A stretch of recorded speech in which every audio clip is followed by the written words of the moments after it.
Hi, everybody, and welcome back to the Eavesdrop, where you can be a butterfly on the wall and listen into my conversations.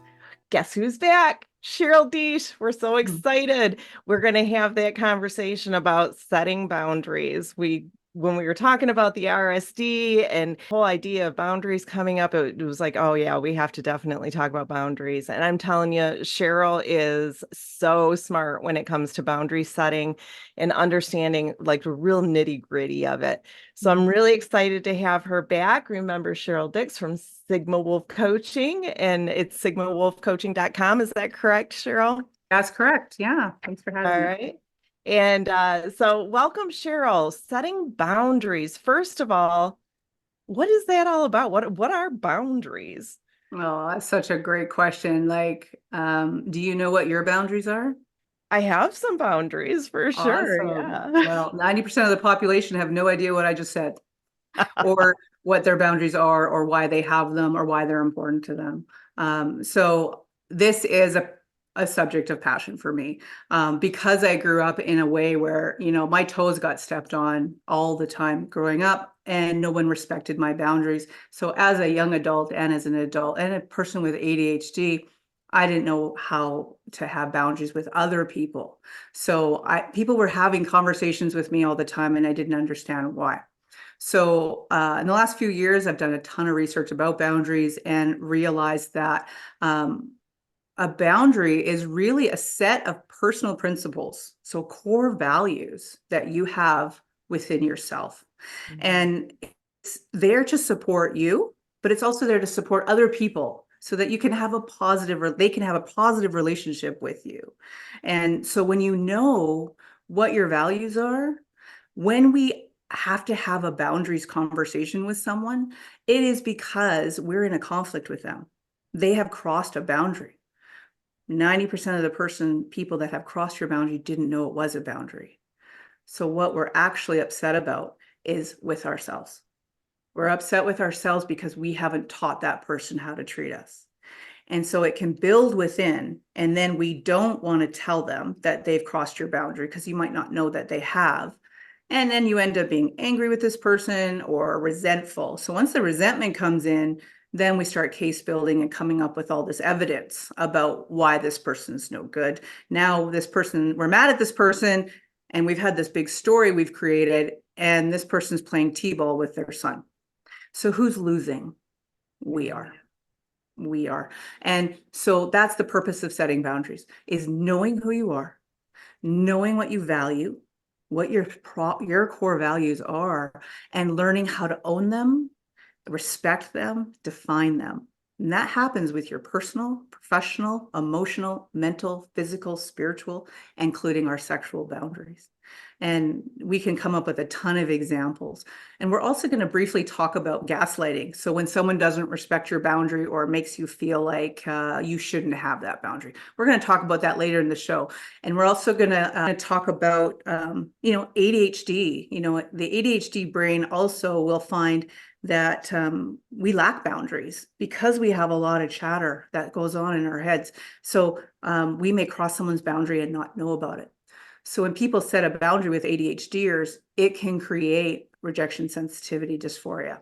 And so, referring back to last class or last lesson. So we're going to touch a little bit about that because, an RSD event could 100% be preventable if we understand why. So with that in mind, you used to work in administration, you worked with youth and teens and, a lot of people that are learning about emotions and emotional regulation.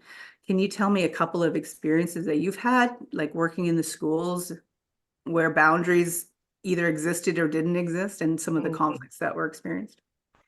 So schools are a great place to have to set boundaries because especially like, well, not even just high schools, but like kids oftentimes try to cross the boundary between the teacher and the friend, or teacher and parent, like they get a little closer or feel a little bit more free to act in certain ways with their teachers than maybe they should. And that is the point at which we have to set a boundary and say, this is okay, this isn't okay. So it was really important for that, but then also as an administrator, and I think I talked to you about this before, supervising people, I had to set boundaries as well, but they were different kinds of boundaries. I had to set boundaries about timeliness, about following through on directives, setting boundaries on I'm your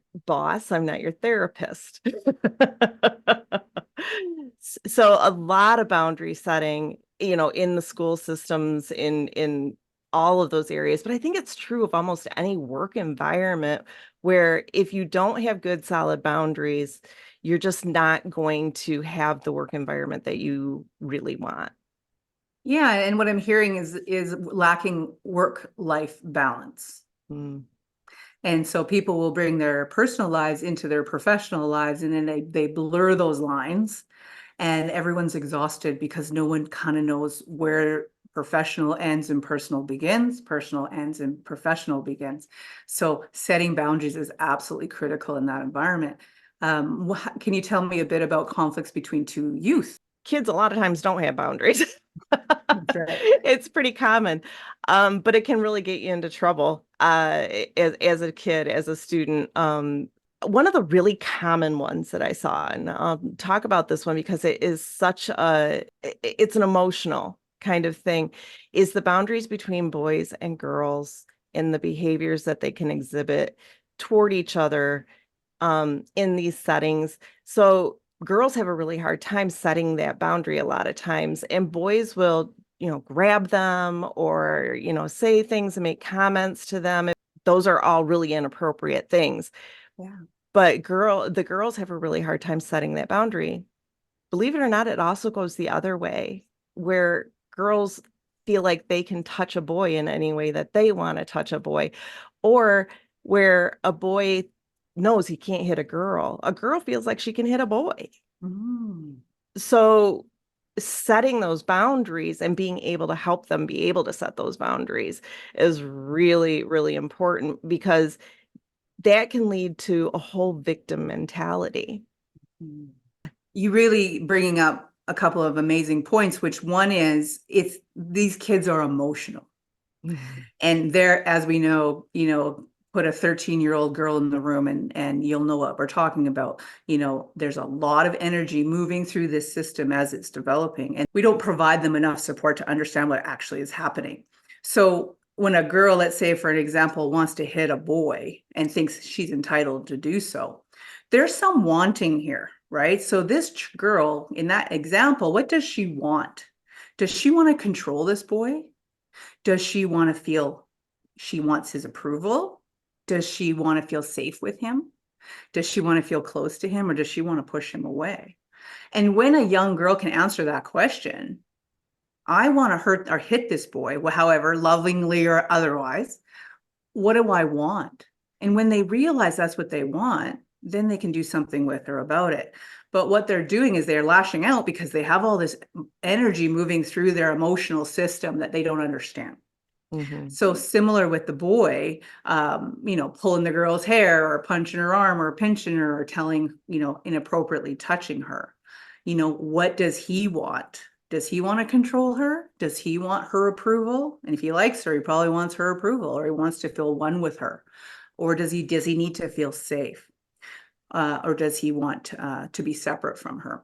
So what the conflict, to come back to boundaries, is when that boy does that action and now she doesn't feel safe, right? So she doesn't say anything.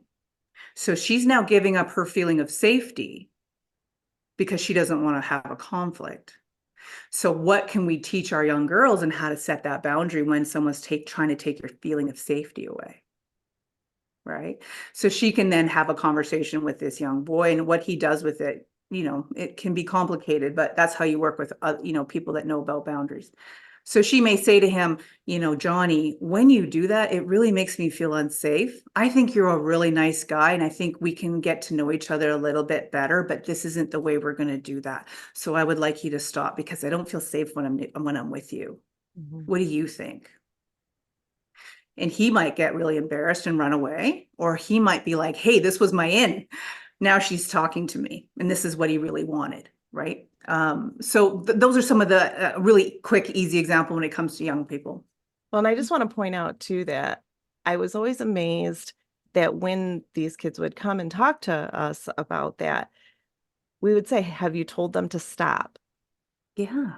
And 9 times out of 10, no, they have not told them to stop because they don't know how to set that boundary. And in that, so exploring that, what is preventing them from asking them to stop, right? And it starts with an F.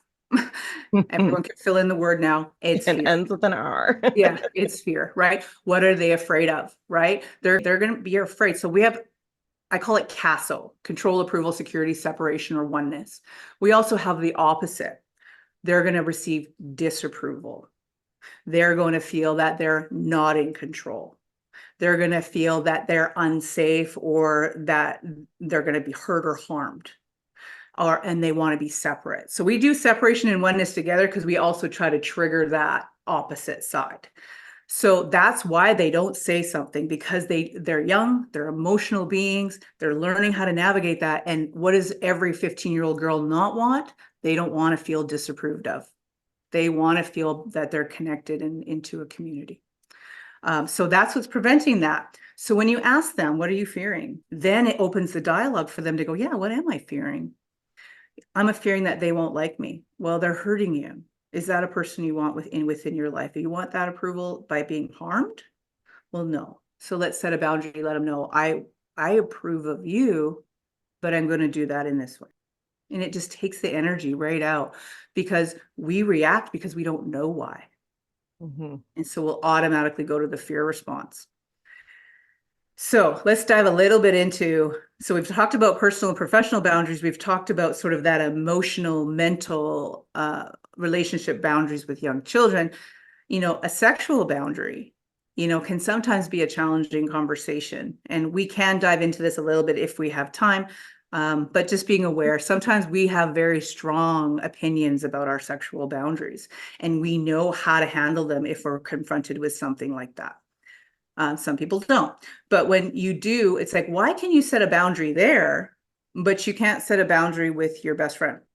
You can set a boundary here, but you can't set a boundary with your partner or your boss, right? So we're going to take the energy that you have in this area, where a lot of people have very strong beliefs about this subject, and dive into how we can implement them in other places. So I like to call boundary setting a cube of leadership. And I'm always talking about personal leadership, personal emotional intelligence, and developing that. So I'm going to give you an opportunity to cross some boundaries today, Janine. So you're going to be the one that's going to cross my boundaries. And I'm going to show you how we can solve this, how we can set a boundary. And we're going to try to use an example. And me and Janine are very good friends. So we're going to use our friendship as an example. So this is someone, I care about her. We talk all the time. We may have coffee quite often. So we're going to kind of, to set the stage, this is our relationship. So Cheryl and I meet every week on Zoom, and we talk. And so we're going to say I show up about 15 to 20 minutes late very frequently. That's not the case, though. Okay, so again, setting a boundary with another person is to teach them how to treat you, right? So my value that is being violated is my time. I'm a very busy person. As you know, we're coaches, we have clients, and everything's kind of rigidly set.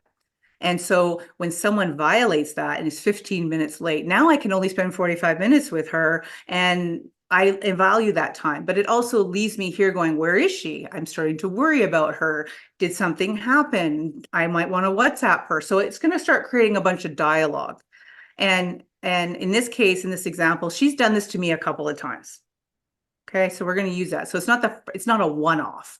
This is when you notice that someone is engaging in a behavior that kind of makes you feel kind of yucky. And so for me, I feel disrespected, right? And my core values is integrity, and time management, and accountability, and respect. So, and spirituality is my fifth one. So so she's violating a couple there if you really kind of look at it. I'm hitting So a we lot use of the them. cube. So I acknowledge them and I say, okay, and so you first is to observe, right? Janine, I've observed that we meet together every Thursday at 8 a.m. And, we live a little bit ways apart. So I really value our time together. And and then you go into I feel. Okay. So, and with that, I feel like we have a really strong relationship and I really enjoy our conversation. But what I've noticed is that you've been about 15 minutes late, 10 minutes late, sometimes even longer, a couple of times. And I really want you to know that I enjoy our time, but I really feel like I don't feel that great when you do that. And when you come on, I have to kind of settle myself down to then get back into connection with you. And I would really hope that you could respect being on time for our sessions or our time together. It's really important to me so that we can just have that connection and not have this as a barrier. What do you think? I'm really sorry. I didn't know it Yeah. was bothering you. So part of me is thinking it's 15 minutes though. Mhm. Really, Cheryl. I mean, we still meet and it's not like you're not sitting there by your computer working anyway. So Mhm. what's the Yeah, big no, deal? I hear what you're saying. So, but it is important to me because I have to plan for other clients and I don't want to end our 1 hour too late or too early because we're just kind of all caught up. So how can we move forward where you can meet me on time? Because this is something that I'm really kind of feeling I need. Well, I mean, I don't get it, but I'll help out. No, I'm kidding. I do get it. I understand. And I want to be a better friend to you. So I will try to be better about being on time. And if I'm not going to be on time, maybe I should give you a call or something to let you know. Awesome. I really want to just want to acknowledge you for hearing me and allowing me to have my voice and just sharing with you what I need. And that's why you're such a great friend because I can share what I feel. And I just want to thank you for that. And cutscene break. Good. I want So to add to that that I purposely threw in a little bit of resistance. resistance, Mhm. because it doesn't always go exactly how you want it to go. That's But right. great job coming back to me with it. And So when you solid. did that, you had that resistance. What did you want? Did you want to control the situation? Did you want my approval? Did you want to feel safe? Did you want to be secure, separate from me or one with me when Oh, you resisted? control for Control. sure. So Hmm. when we know why the person is resisting the boundary, we know what they want, right? They want to control me. But I then said, okay, you want to control me, fair enough, but I'm going to still tell you what I need. So then your resistance meant nothing to me, right? I don't now have to become defensive because I know why you're doing what you're doing, right? Because I'm doing the work, right? Yeah. But yeah, you may see this. You may see this day one setting a boundary because people they're gonna be uncomfortable with the fact you're doing that. But for me, I felt heard. You're like, yeah, and I'm kind of sensing that you're going to need to be with this a little bit, and you're going to get off our call, and you're like, what is her issue with time? But next week, you're going to be like, oh, I better be on time because I want her to get mad at me. All right, but those are your issues. That has nothing to do with me. Hmm. So next week you meet me at 8. Next week after that you meet me at 8, and the week after that you're 20 minutes late.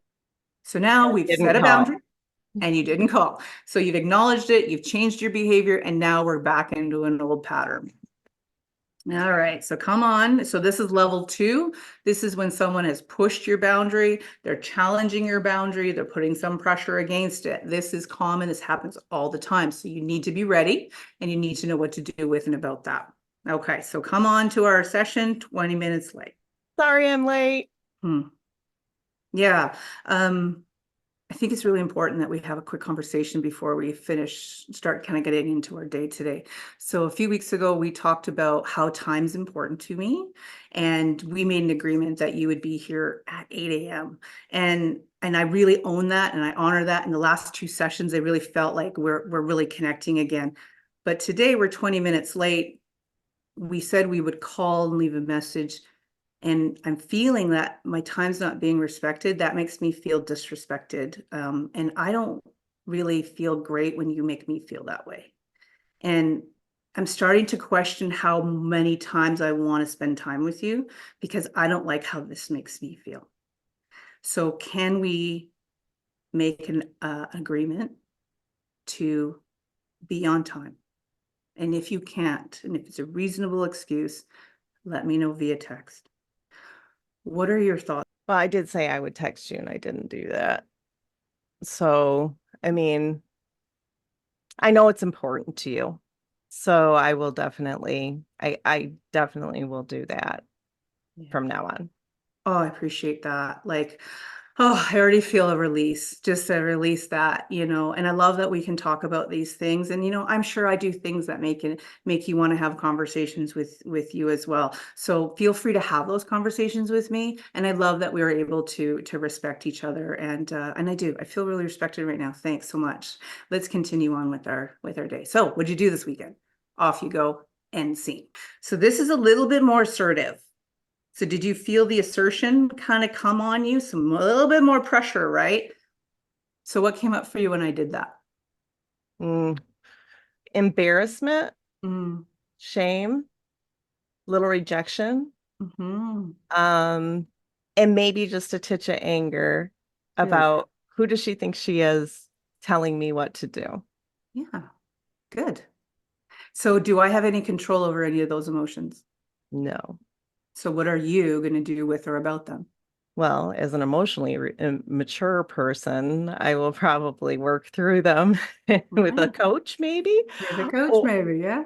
or maybe once I've had a chance to reflect on it, come back to you and have another conversation with you about where I'm at with Right. it. And I've opened that door, right? I've said, I'm so grateful we can have this because you've violated my boundary, right? So I'm so grateful we can have the violation conversation, and I'm opening it to you to have one with me.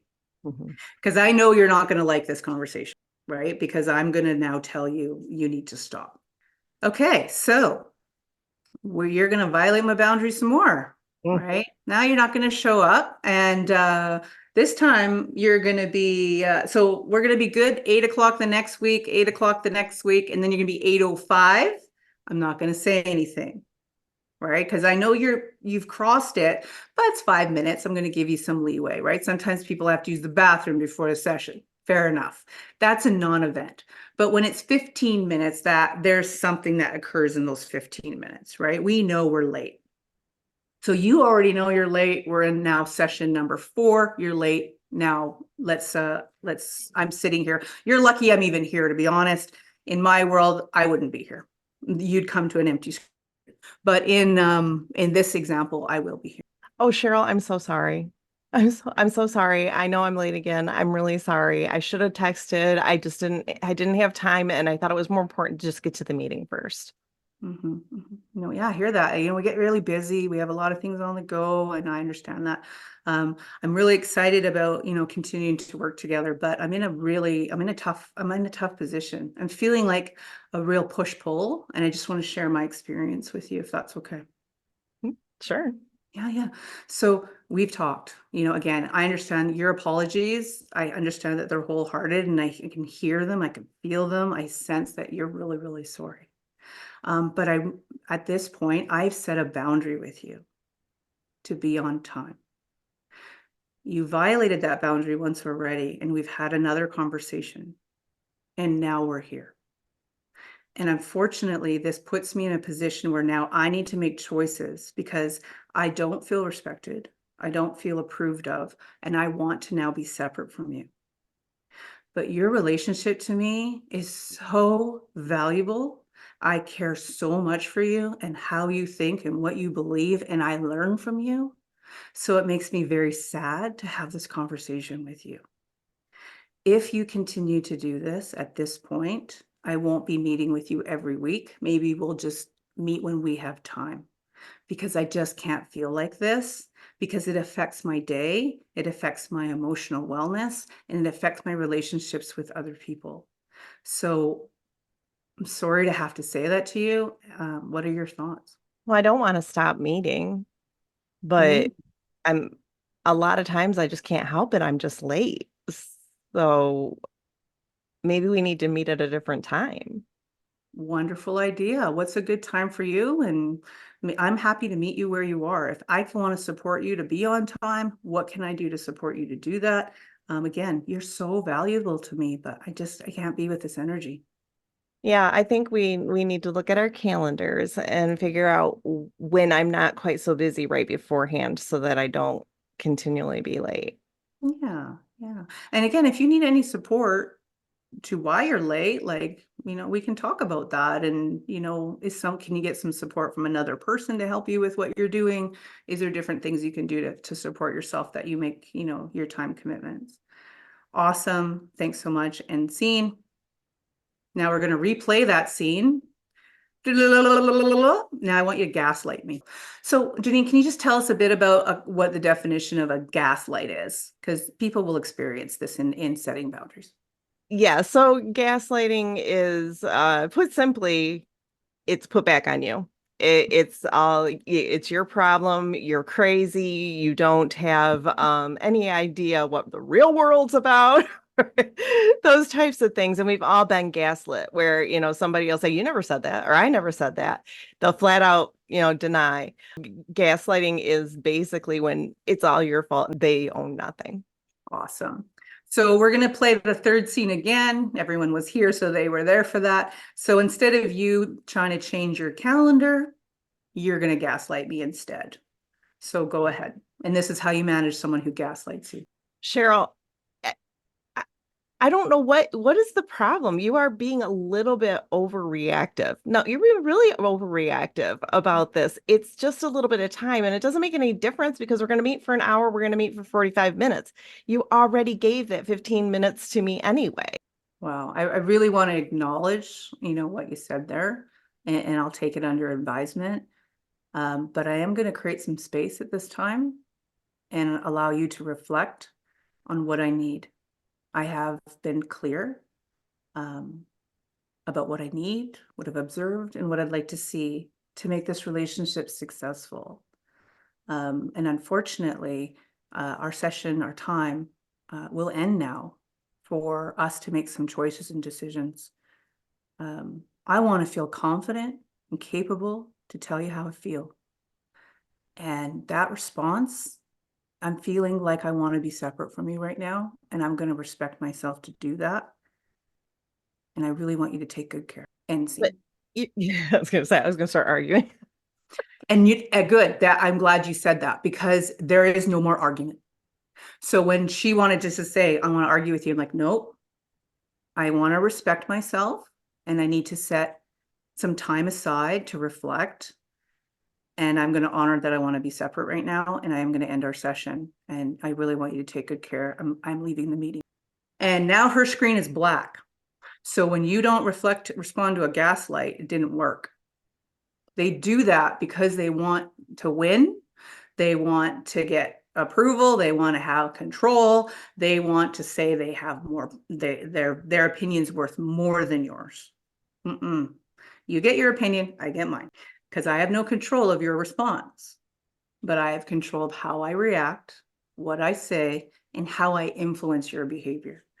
You're going to think twice the next time you want to gaslight. So we teach people how to treat us. So here's a question for you. Mm-hmm. Even with all the little things that we threw in there to make it not easy, because I hate it when like the demonstration is just perfect and it's like that's how it's going to go. Yeah, 100%.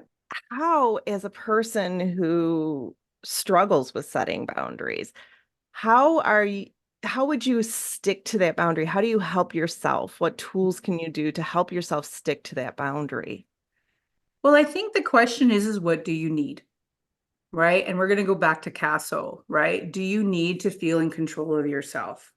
Is this person trying to take your control, take your ability to make choices or decisions from you?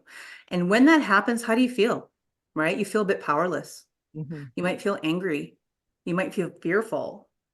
So those emotions, if you process those, welcome that I feel fearful, or I feel out of control. This person is putting power over me. I don't like that feeling. Okay, what do I want right now? I think I want to feel some safety, right? So selfishly observe your being and go, okay, in this moment, am I safe? Okay, wiggle my toes. Yeah, right here, right now, I'm safe. Okay. This person is putting pressure on me in a way that doesn't make me feel comfortable. I can allow this, but then I'm just giving up and saying they can control me. And I don't want to be controlled by someone. So I let go of the fear. I let go maybe some of the anger.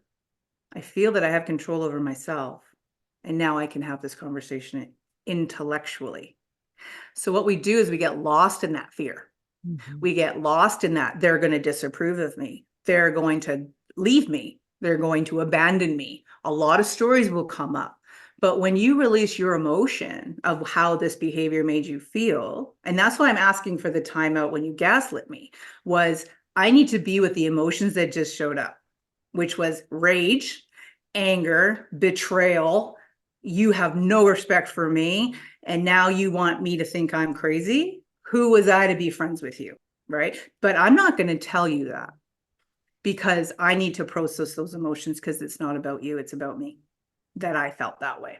So again, approval, you know, a lot of times, particularly parents, unfortunately, I don't know why we do this to our little people, but we use disapproval to gain compliance, right? So kids will comply because they don't want to feel that you disapprove of them, right? Or they're being rejected by you. So processing those emotions and understanding what you feel about when someone sets a boundary with you or when you need to set a boundary with someone else, understanding those emotions that present themselves, releasing those so you can come from a courageous place, an intellectual place, a place of accepting. I accept you for who you are. You accept me for who I am. I'm just asking for an adjustment. But there are boundaries that get crossed that cannot be uncrossed. So when that happens, you have to really dig deep. You're going to have to say, hey, this relationship must end. And it's not going to be easy. I might have to quit my job.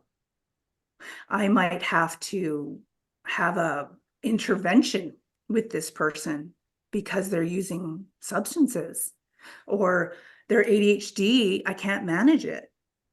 They're constantly violating my boundaries and I feel crappy every time I'm with them. I therefore must end the relationship. Sometimes ending a relationship is a boundary to say, I can't see you anymore. And they may not like that.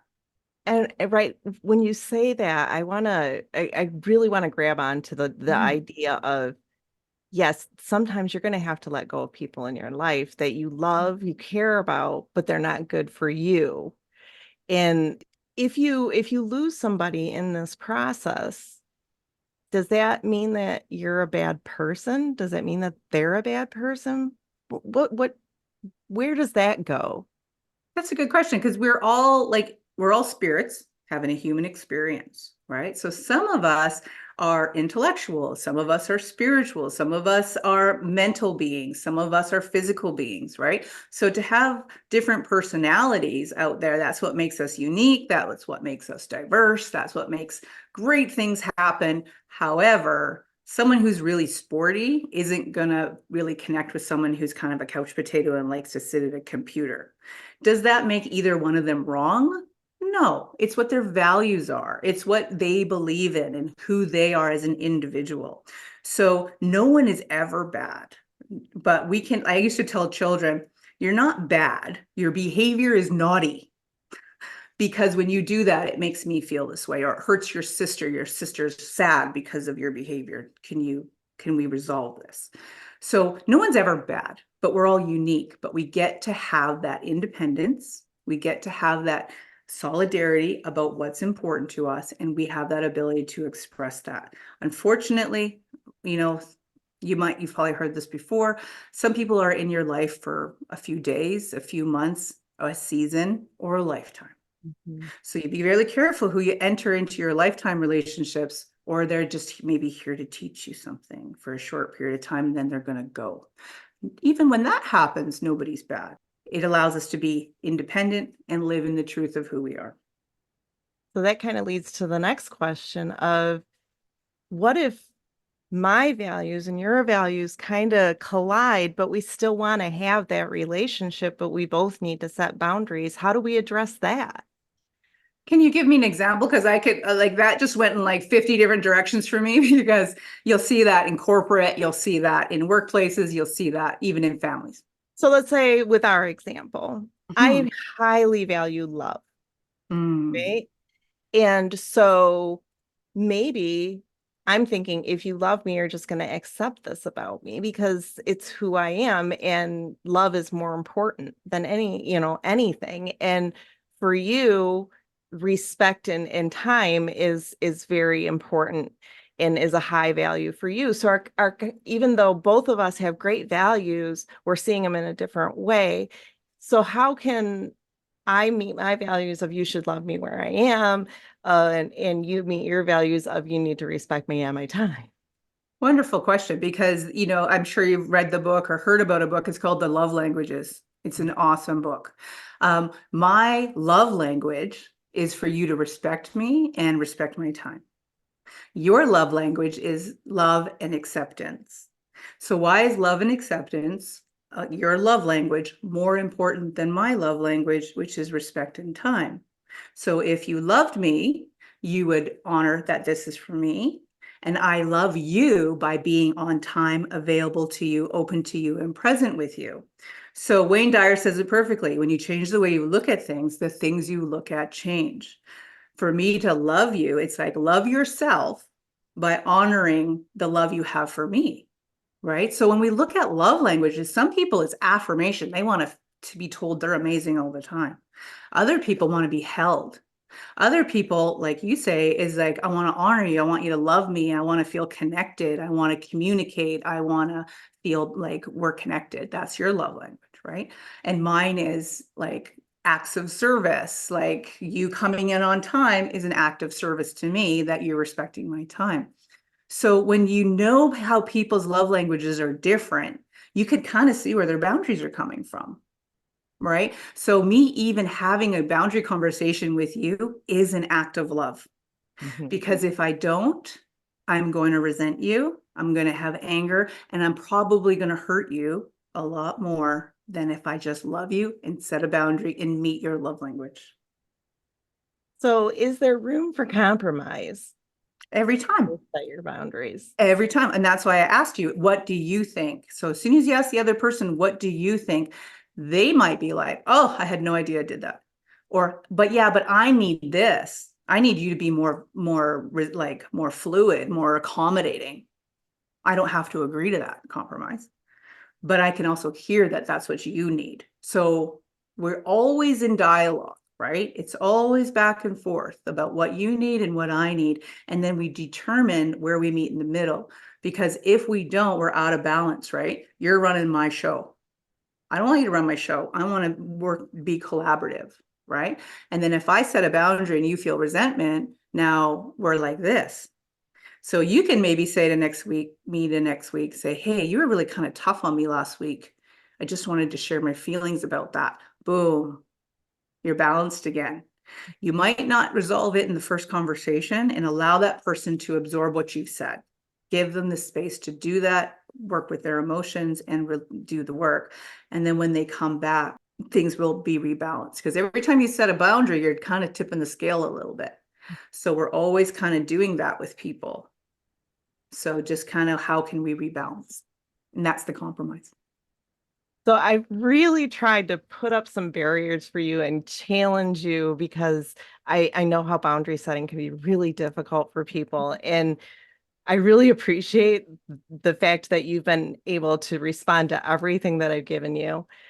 One thing I just want to say right now, though, is wouldn't you say like probably 80 to 90% of the time when you set a boundary, there's no backlash at all? 100%. It like I just recently set a boundary and I was worried about setting the boundary, but I knew I needed to do it and I got nothing. Excuse me, I got nothing back except for, oh, I understand where you're coming from. Yeah, I can accept that. And that's the usual.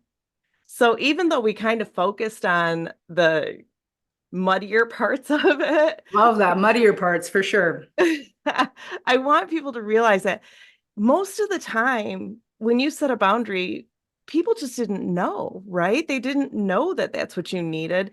And if they'd have known it, they'd have done it, right? 100%. And that leads into that, how do you love me better? I'm telling you how you can love me better, and it makes me be able to love you better as well. Yeah. And when people know how to treat you and they like, oh, this is as far as I'm allowed to go, they can love you deeply from here. Mhm. Because they know this is where you are, because you've had those conversations. So I always say conflict and the need to set a boundary is conflict within yourself. It has nothing to do with the other person. The conflict within yourself is that you didn't tell this person what you need and now they're hurting you. So the love, the gift you can give yourself is to set a boundary with this person that you love. So when they know how to treat you, the love can grow. But when we silence it, you get resentment. The love's not going anywhere. It's like don't pass go, right? Can't go any further. I can't let you close to me because I'm resenting you. And you're So afraid I might hurt you or I'm make you afraid. feel I'm gonna, disrespected. yeah, Yeah. now I'm gonna keep you at bay, right? Or I just deal with it and we come back together, right? So we said about boundaries, we just accept them. Here's a quick example. You go, you're late. Late seems to be the subject for today. And you have a fancy restaurant and your wife is there and she's beautiful and you go in and the concierge says, oh no, your reservation was at 7. It's now 7:20. We've given away your table. Is there anything you can do about that? You might have a temper tantrum, but are you getting a table? You're gonna walk out, right? You're like, sorry, babe. Sorry, I did that. So those are boundaries that happen all the time. Hey, you're 5 minutes late for work. Yeah, sorry, you got lost in traffic. It won't happen again. They just set a boundary with you and accepted it. I'm sorry, I would like to finish my statement. Could you just hold off on your thoughts? I just want to finish what I wanted to say there. Oh, sorry, I didn't mean to interrupt you. They just set a boundary with you and you Yeah. accepted it. Nothing happened. No emotional response. You were just like, oh, I got in my head. I was just thinking, they set a boundary. Nothing happened. Well, and then the other thing is like when you start thinking about boundaries and setting boundaries and respecting people's boundaries, you also have to think about like everybody's boundaries are going to be different. So Right. like at grandma's house, we don't say naughty words, right? Because she set a boundary saying you don't get to swear. But in your group of friends, you might swear, right? So every person has their different boundaries and we have to be able to not say this is just the way I am and you have to accept it. Right. But what I'm hearing there is like culture. What I'm hearing is generations, different age groups, right? And so some of the older generations, they don't have a clue about boundaries and might not be always politically correct. And they may say things to younger people and it's very offensive to them because of, the languages has changed and the millennials and the Gen Zs and all of these different sort of age groups have different cultural and social norms. So sometimes we have to know when someone's violated a boundary that might be a them thing, but we also don't have to stay there. If someone from another generation is hurting you or harming you and they don't care, that's just the way they are, they're telling you that your boundary doesn't matter. And if that's the case, you're going to have to make choices. You don't have to always end your relationship with people that won't listen to your boundaries, but you can limit what you share, how much you share, the tone you use, the amount of time you spend with this person. So we don't always have to throw the baby out with the bathwater, but we also can change our behavior when we're with this person who triggers us. So you'll find that in families quite often, right? You'll find that like in the addiction realm. You'll find that in people that are like obsessive gamblers or gaming or, teenagers that won't put their devices down.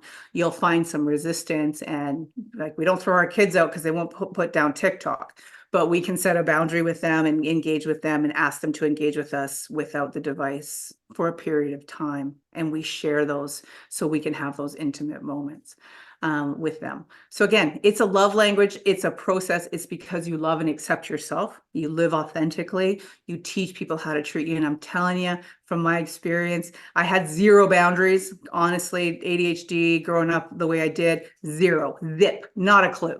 And I hurt a ton of people as a result of violating their boundaries and not even caring.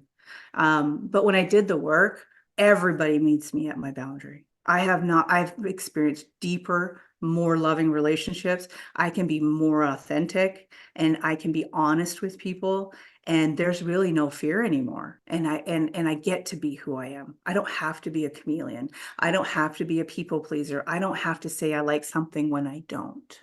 And that's the personal gift. That's the joy. That's the acceptance. And that's when you feel serenity. So go out there, set some boundaries. It's worth it, and you're worth it to do so.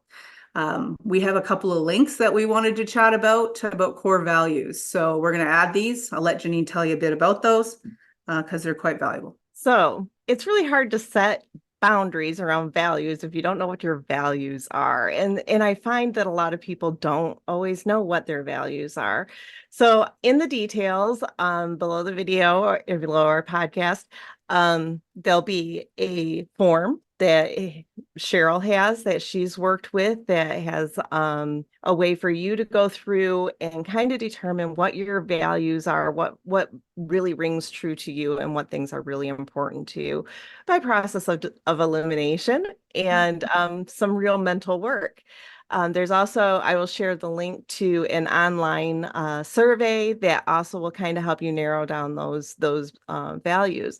So check those out. If you're a paper pencil person, check out Cheryl's worksheet. If you prefer the computer, check on, that the survey. But really, one of the first steps to really knowing yourself is understanding your values, right? And then you can start setting those boundaries and feeling really good about where you are. My advice is when you know what your top 5 core values are, write a sentence on why that value is important to you.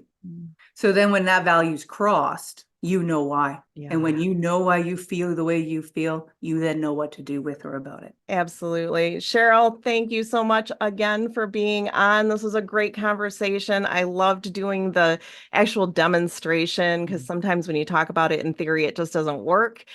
So that was awesome. And I'm really looking forward to next time when you come on. You guys don't forget Cheryl Dix at Sigma Wolf lifecoaching.com, and she is amazing. And don't forget me, Jay Vanstey at jvanstey.adhdlifecoaching.com. Come check us out. Do a consultation with us. Find out what you want to know. We're going to have Cheryl back on the Eavesdrop very soon. I have a feeling this is going to be a really regular thing, and I'm really excited about that. So until then, we'll see you next time. Peace.